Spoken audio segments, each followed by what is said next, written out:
You did. Y'all can go back out there? Okay. It's like if you What he's trying to say is if you make it and it... Today we're going to be making a classic surf and turf. This is perfect for date night, Valentine's Day, whatever y'all trying to do. But I realized I haven't brought y'all surf and turf, so that's what we're going to be doing today. We have fresh lobster from Sitka. They actually sent me some lobster and some shrimp, so we're going to be doing another video as well, okay?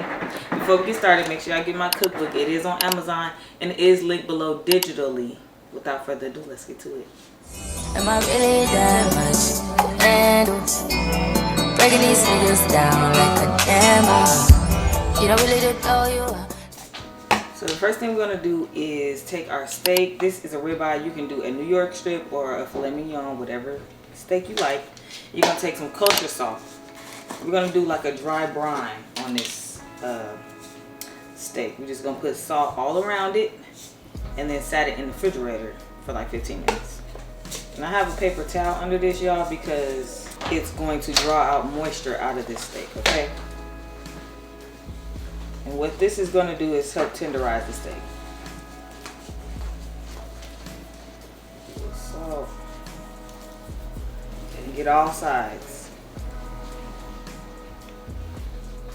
Now we're just going to set this in the refrigerator for about 15 minutes. Don't go over 15 minutes because then your steak just going to be salty.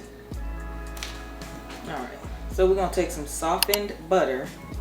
And we're going to put it in a bowl or a whatever you need to mix it with.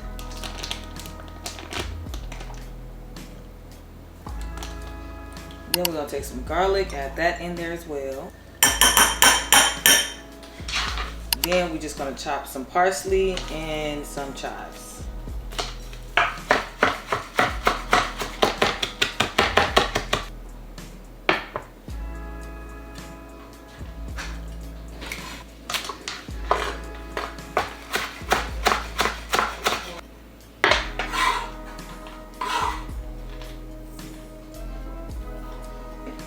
Then you're going to take a lemon and zest it, okay? Make sure it's clean.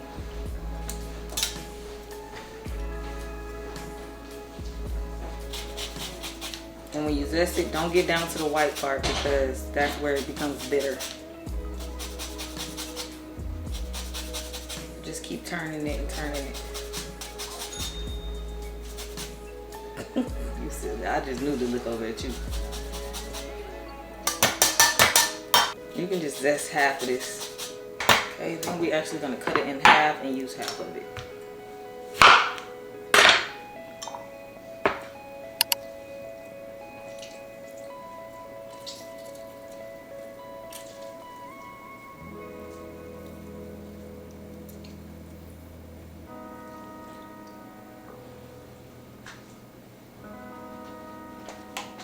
Then I'm going to go in with a little bit of Old Bay. Y'all can use whatever seasoning y'all like or whatever Cajun seasoning you like. This is what I'm using.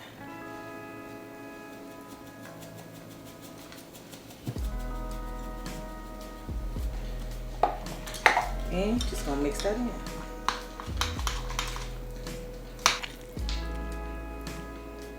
So now we have our steak out, y'all, and I'm about to show you. It drew out a lot of moisture. I don't know if y'all can tell. We just gonna pat dry it. Get all that moisture off. And if you put a lot of salt, just go ahead and wipe some of that salt off.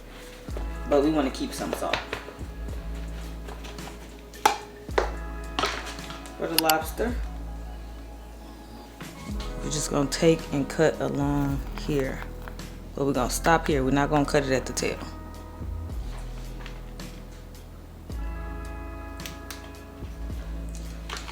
Damn well I'm left-handed.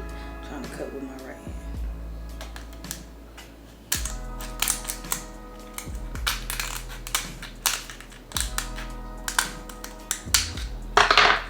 Then you're just going to try to open it up as best you can like this and pull the meat out and lay it on top. Don't pull it all the way out. You're going to take this piece out.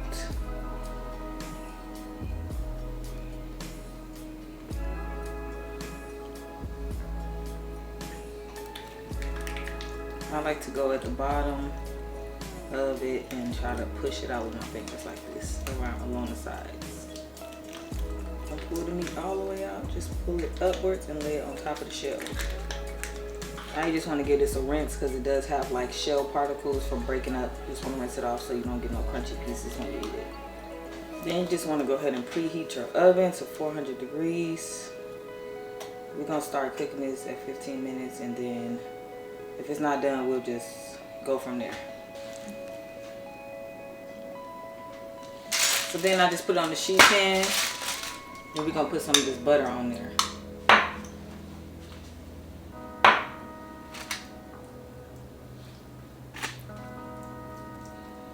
It's kind of hard to spread on there because the butter is still kind of firm. So I'm just going to kind of drop it on there a little bit, if that makes sense. Okay, so our oven is ready, and we're going to place this in there for 15 minutes. And then play it by ear to your desired doneness. Alright. Make sure it's dry. We're gonna take some black pepper. Some black pepper on there.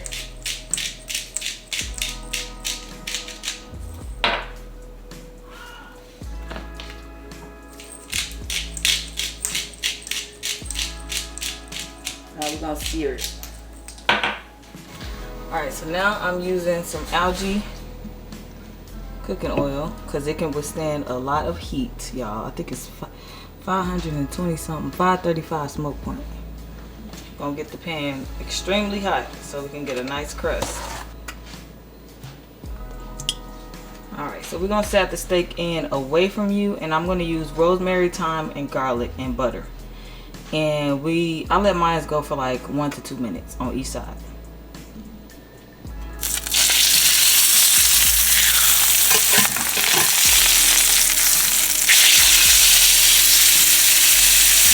To the side if you want.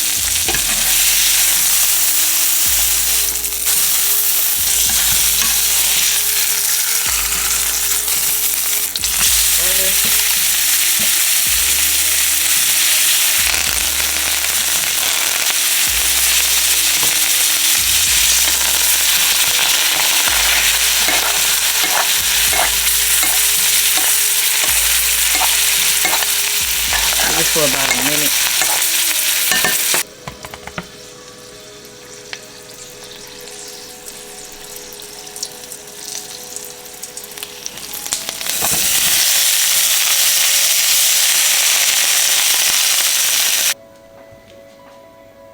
We got our lobsters out. Y'all know I'm finna come show y'all. They look so good. Strongly advise you not to cut into your steak for at least 5 to 10 minutes, okay? I'm gonna put some of this butter on it because, baby, why not? On this steak. Guess I should move that stuff out the way.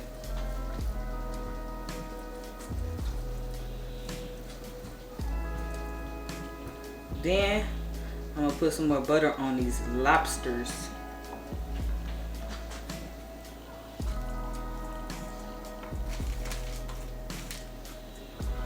Now it's just melting on it because it's hot. Okay.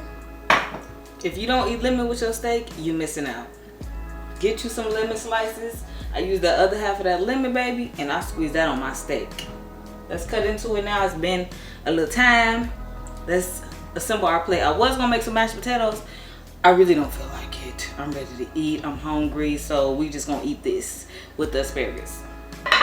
Normally you would put your mashed potatoes at the bottom, make it look all nice, and then swoop it on around and put everything else on top. Actually, I'm gonna cut into this.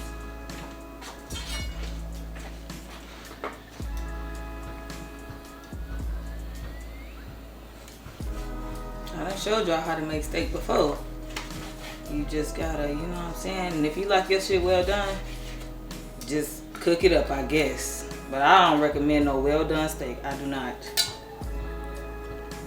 It's more done than I would like it, but it'll work. All right, y'all, this is how it came out. Look how juicy that steak is, y'all. Look at the lobster tail. We got the asparagus. We got everything on point, y'all. And what I usually do, I don't know if I said this already, is I squeeze my lemon on my steak, y'all, and it is so fire. So don't forget the grocery list is in the description below, y'all. Don't forget to like, comment, subscribe. Let me know what else y'all want to cook, what y'all want to see, what y'all want to learn. Hit that subscribe button.